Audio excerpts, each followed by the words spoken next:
حلال جانوروں کے بول و براز کی طہارت میں ائمہ کے مذاہب اور ان کے آراء اور ان کے افکار اور ان کے ادلہ، علامہ نووی رحمۃ اللہ جی یعنی حلال جانوروں کے پیشاب اور ان کی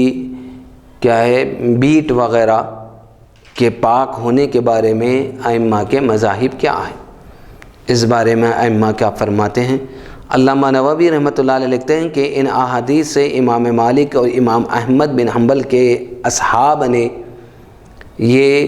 استدلال کیا ہے، اس سے دلیل لیا ہے کہ جن جانوروں کا گوشت کھایا جاتا ہے ان کا پیشاب اور گوبر پاک ہے، کیونکہ اونٹ کو جب مسجد میں داخل کیا جائے گا تو اس کا پیشاب اور اس کی لید مسجد میں گرے گی۔ اگر یہ چیزیں ناپاک ہوتی تو اونٹ کو مسجد میں نہ داخل کیا جاتا۔ یہ امام مالک اور امام احمد بن حنبل رحمۃ اللہ علیہ کے اصحاب نے کہا ہے۔ اب آئیے امام اعظم ابو حنیفہ اور امام شافعی رحمۃ اللہ علیہ کے نزدیک پیشاب اور لید مطلقاً ناپاک ہے، خواہ حلال جانوروں کا ہو یا حرام جانوروں کا، اور ان کی طرف سے یہ کہا جائے گا کہ اونٹ کو مسجد میں داخل کرنے سے یہ کب لازم ہے کہ وہ مسجد میں پیشاب یا لید بھی کریں، اگر وہ پیشاب یا لید بھی کریں تو یہ کب لازم ہے کہ اس کو دھویا نہ جائے یہاں تک کہ اس کے پیشاب اور لید کی طہارت ثابت ہو۔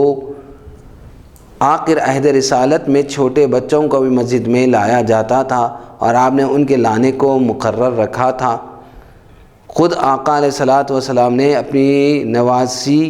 امامہ کو گود میں لے کر نماز پڑھی، تو کیا اس قسم کے احادیث کو دیکھ کر یہ کہا جائے گا کہ بچوں اور بچوں کا پیشاب اور پاخانہ بھی پاک ہے؟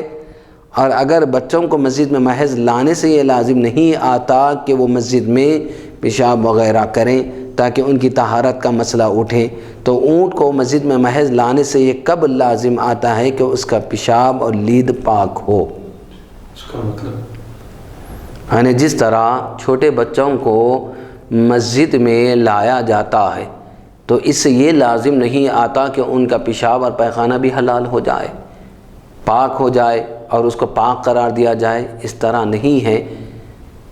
ان کو لانا عادتاً ہے، ان کو عادت بنانا، ان کو عادی بنانا ان کے شوق کو بڑھانے کے لیے ہے۔ جس طرح وہ ناپاک ہے اسی طرح جانور کے بھی اونٹ کے آنے سے اس کا پیشاب وغیرہ پاک نہیں ہوگا بلکہ وہ بھی ناپاک ہوگا، اور یہ لازم نہیں آتا کہ جب وہ کریں گے تو اس کو دھویا جائے، نہ دھونا لازم نہیں آتا۔